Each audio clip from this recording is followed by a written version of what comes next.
Mayong hapon sa tanan, Davao del Norte. By virtue of the power vested in me as a provincial governor of the province of Davao del Norte, and based on the meetings attended by all mayors, City Mayor Alan Rillion of Tagum, Mayor Jose Rilampagos of Panabo, Mayor Marites Timbol of Kapalong, Mayor Lia Moral Romano of Duhali, Mayor Arnel Sitoy of San Isidro, and Mayor Bergie Pirandos of Carmen, and Vice Mayor Leonie Bahagi,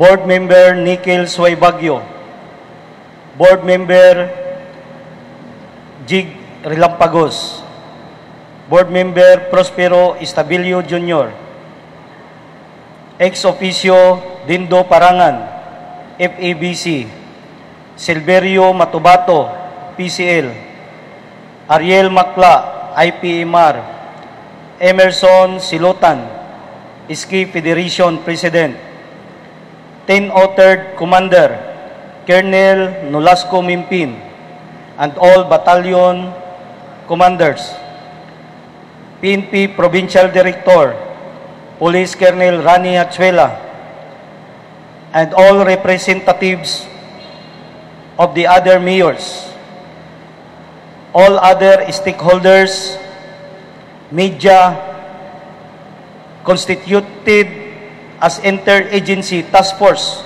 for the Management of COVID-19 in the province of Davao del Norte, I hereby declared as follows. Executive Order number 2020-08,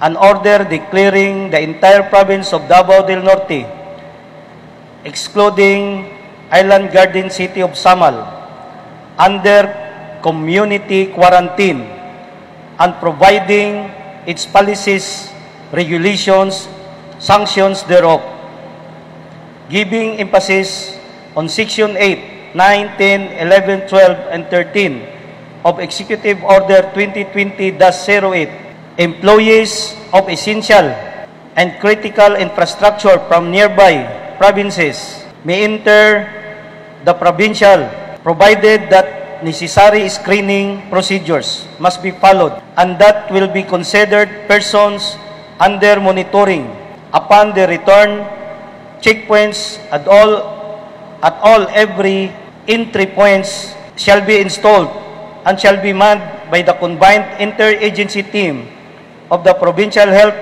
Office, Philippine National Police, and the Armed Forces of the Philippines. The following are the detailed guidelines for these provisions. 8.1. All public and private vehicles from Davao del Norte provinces are prohibited from existing the province of Davao del Norte, the highways of Davao del Norte.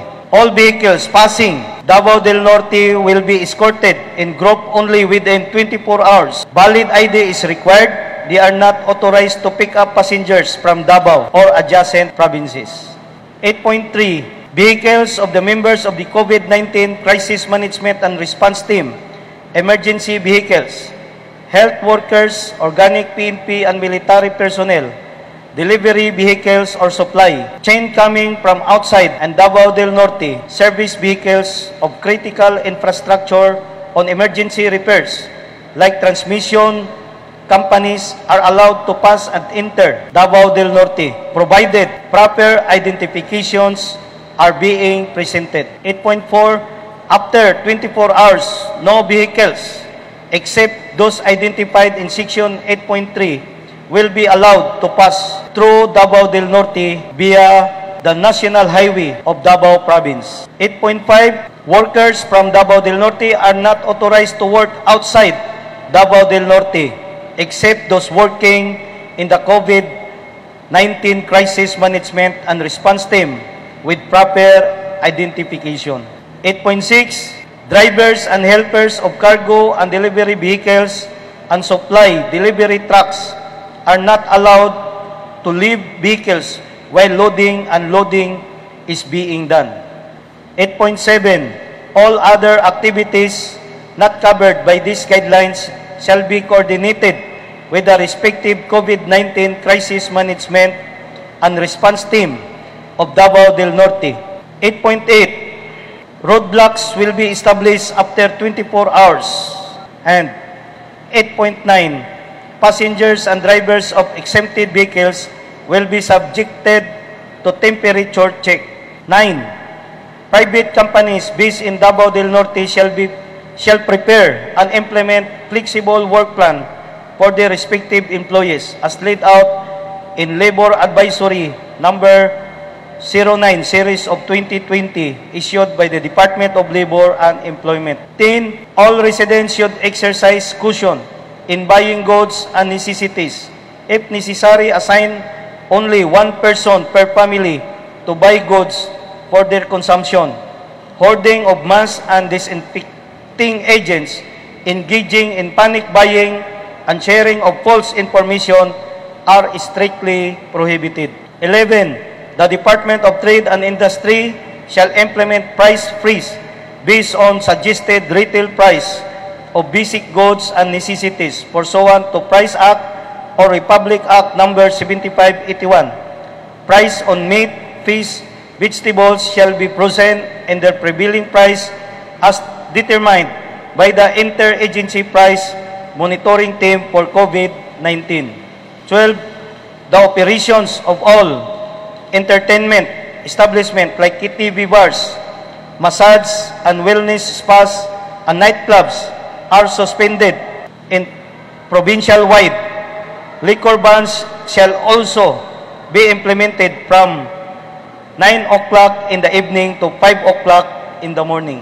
Province-wide, curfew shall be implemented from 9 o'clock in the evening to 5 o'clock in the morning.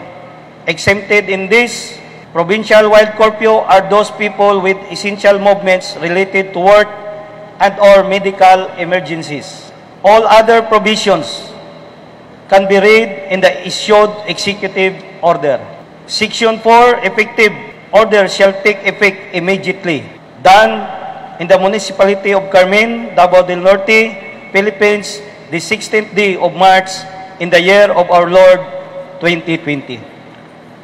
Marami pong salamat.